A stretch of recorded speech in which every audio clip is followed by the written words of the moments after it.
Bugungi kelgan lokatsiyamiz Toshkent tumani, Bunyodkor mahallasi, Qoraqamish, Medgaradok betonki yo'lini bu betidagi ko'chalarimiz asfalt bo'lgan, hamma kommunikatsiyalari bor. Uyimizni 14 ta xonasi bor, to'liq podvali bor, sanuzelli soni 7 ta. Endi sizlarga ichkaridan bitta ko'rsatib beramiz. Qani, marhamat. Ketdik.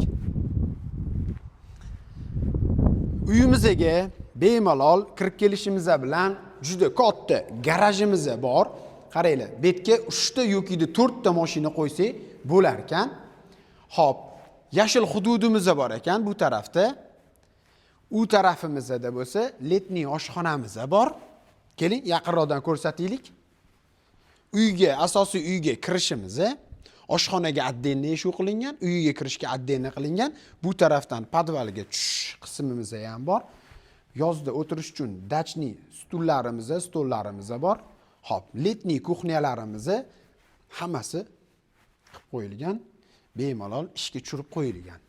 Hop, endi asosiy uyga kirishimizni bu qismidan boshlab uyga kirib ko'rsatamiz. Uyimizga kirib kelishimizdan oldin bu tarafdan oshxonaga ham kirish bo'lar ekan, bu tarafdan asosiy uyimizga kirishimiz bilan ko'rib turibsizlar, bitta katta hol mavjud. O'ng qo'limizda oshxonamiz, mebel texnikalari bilan birga oshxonamizni ham ko'ryapsizlar, juda katta. Bemalol choy ichib o'tirsa ham bo'ladi, bemalol bu yoqda ishlar qilsa ham bo'laveradi.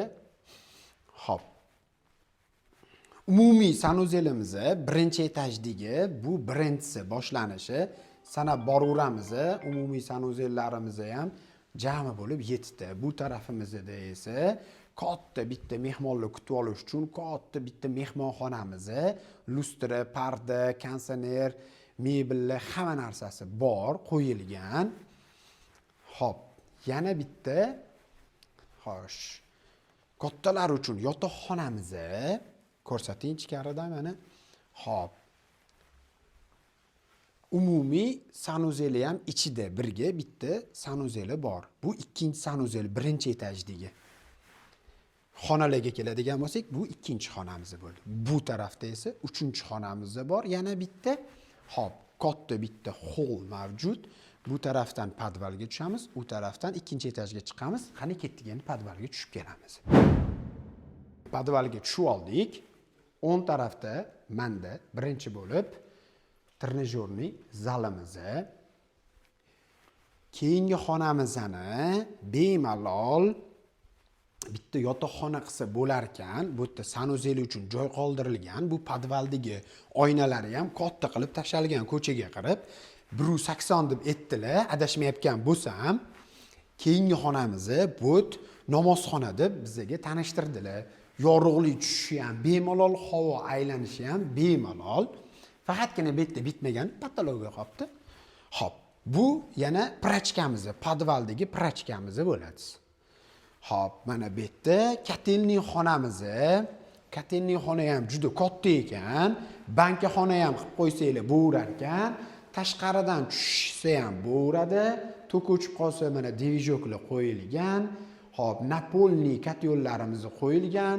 Tok kamaysa, ko'paysa uni ham ligrovka qiladigan. Hop, qozonlarimiz, isitish qozonlarimiz, hamma narsamiz uyimizda mavjud ekan. Uyimizni mana podvalimizni o'zida ham yana bitta katta hol bor-da, mana. Katta hol, umumiy maydoni 700 kvadrat deb aytibdilar umumiy maydonini. Zinanatigidan ham yana unumli foydalanishgan, etga ham yana narsalar qo'ysanglar bo'lar ekan bemalol. Endi uyimizni ikkinchi etajga chiqib ko'rsatamiz. Ikkinchi etajga chiqib kelishimiz bilan yo'lakxonamizning tepasidagi bu yerda ikkita xonamiz bor. Bolalar uchun yotoqxona qilsak bo'ladi, chunki o'rtasida umumiy sanuzeli ham bor.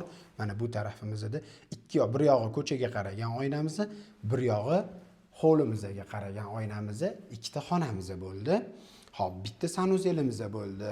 Endi bu ikkinchi etajda bo'lyapti. Hop.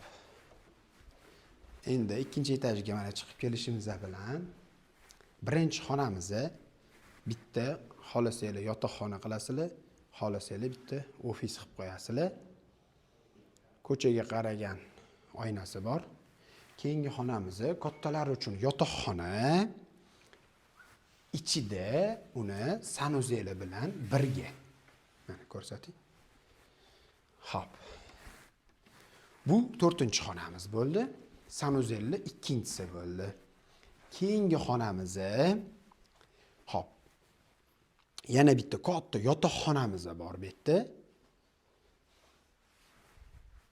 5-xonamiz bu soni. Adashib ketmaymiz. Men ham o'zim ham adashib ketyapman xonalar ko'pligidan. Hop, bu umumiy sanuzelimiz bo'ladi. Hop, bu tarafda esa yana bitta katta yotoqxonamiz, buni oynasi hovlimizga qaratilgan. Bu ikkita xonamiz ham umumiy sanuzeldan bemalol foydalansa bo'ladi. Hop, 6-xonamiz bo'ldi. To'g'ri sanayapman. Hop, bu 7-xonamiz bo'ladi.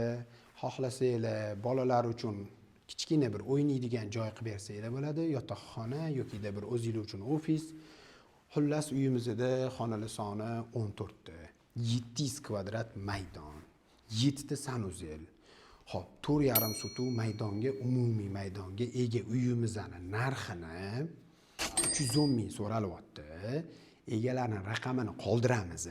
Telefon qilsanglar narxini kelishtirib beraman dedilar. Chunki biz buni qurganimizda katta oila edik. Hozir o'g'illarim meni chiqazganimdan keyin endi bizga bu kattalik qotdi. Sababi shu. Uyi sotilish sababi faqat shu. Shuning uchun sotyapmiz. Biz kichkinaroq uy qilamiz deyaptilar. Endi katta oila bitta xonadonda yashayman deganlar uchun ko'rib chiqdik. Variantlar juda zo'r. Nega desanglar, xonalar betda bir-biriga xalaqit qilmaydigan holatda qurilgan, hammasi tartib bilan rejalashtirib qurilgan ekan. Aloqaga chiqamiz, narxini kelishtirib beraman dedilar. Uy baraka nomidan bo'lsa, yana skidka qilib berar ekanlar. Sog' bo'lasiz, yaqinlarga jo'natib qo'yasiz. Yetgancha YouTube'da bunaqa bosib qo'yish kerak ekan. O'shanda ko'proq odam ko'rar ekan. O'shanga agar nobodo deb bosib qo'ying mana shunaqadan. Rahmat.